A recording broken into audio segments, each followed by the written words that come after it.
Let's talk about the Taliban takeover of Afghanistan. In a matter of just weeks, 20 years of history have been reversed at a speed no one predicted. Wow. I mean, to see the Taliban, and these are actually fighting Taliban, they're not Taliban leadership, they're in the presidential palace, sitting in the president's desk. These are amazing scenes. So how did we wind up here?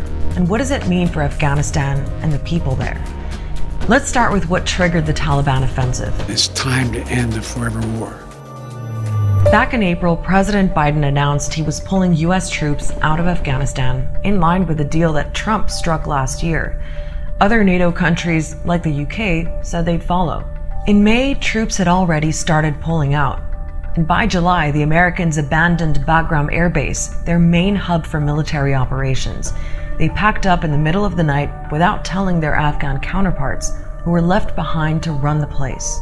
At that point, the Taliban accelerated their offensive. In some places, Afghan security forces put up a fight, but elsewhere, they just crumbled. And remember, these were the forces that the US trained and equipped to the tune of $80 billion. And they outnumbered Taliban fighters 4-1. This really was a snowballing psychologically and militarily, where initial successes by the Taliban combined with the sense that there wasn't really a good strategy that had been developed by the United States and NATO and Afghanistan before we pulled out. All that together meant that many Afghan soldiers and police and many politicians and warlords and militia leaders, you name it, decided it was better to submit and ask for amnesty or forgiveness rather than fight. On August 6th, the Taliban took their first provincial capital. After that, the other capitals fell like dominoes. Places like Kunduz, Ghazni, and Lashkar-Gah. Within a week, the Taliban had taken Afghanistan's second and third biggest cities, Kandahar and Herat. Then they kept moving towards the capital. Once they took the city of Jalalabad on August 15th, they basically surrounded Kabul. Taliban fighters surround the capital, Kabul, and negotiations are underway to secure a transfer of power. That evening, those Taliban fighters were inside the presidential palace.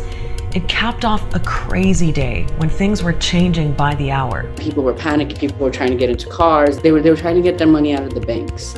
They were trying to go to visa services offices. I saw people buying luggage. It just seemed like people were trying to figure out what to do.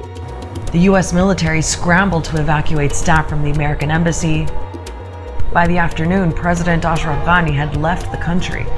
And then there was a mad rush for flights out.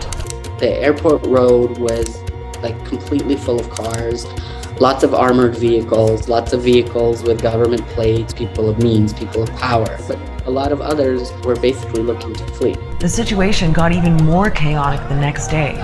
Commercial flights were suspended, and we saw desperate scenes like this. You saw people climbing on the tires of planes, even as they were taking off. And then at least one man appearing to fall to his death. For most Afghans, leaving isn't an option. They're stuck wondering what life will be like under the Taliban a second time around. Before the US invasion in 2001, the Taliban were in power for 5 years and imposed their brutal interpretation of Islamic law. Music was forbidden, girls were banned from going to school, men and women were stoned to death for adultery. Is this where Afghanistan is headed again? Well, a Taliban spokesman offered reassurances.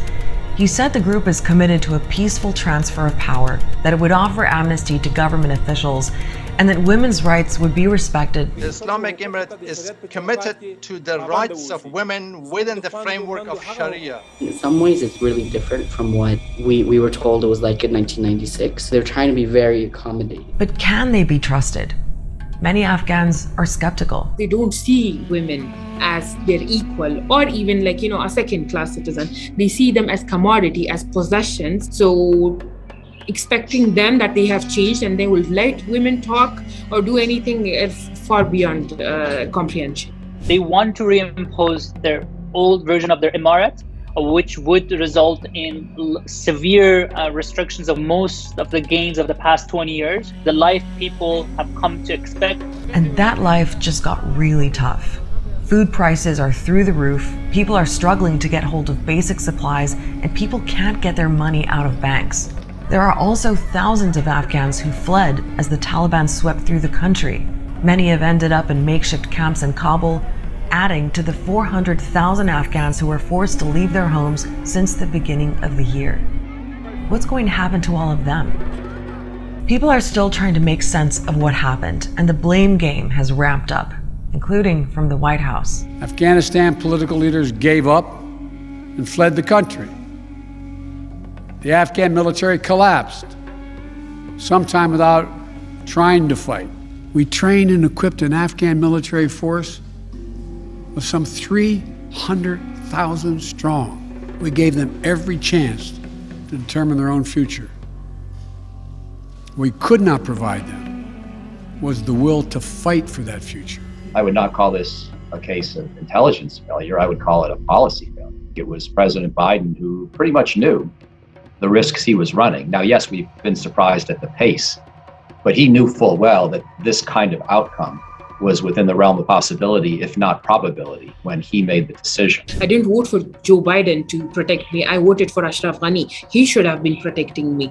He should be controlling the corrupt leaders within the country. What did he do? He didn't do anything. He abandoned us. He left us, right? So I'm more furious at my own leaders rather than the leaders in the West. The focus is now on what the new Taliban government will look like. Who is the government?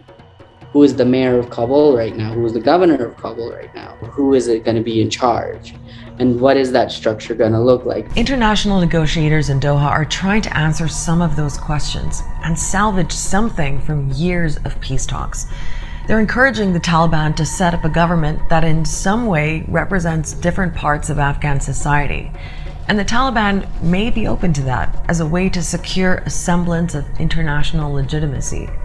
But at the same time, their fighters are in the presidential palace and patrolling the streets armed to the teeth. So it's absolutely clear who's calling the shots.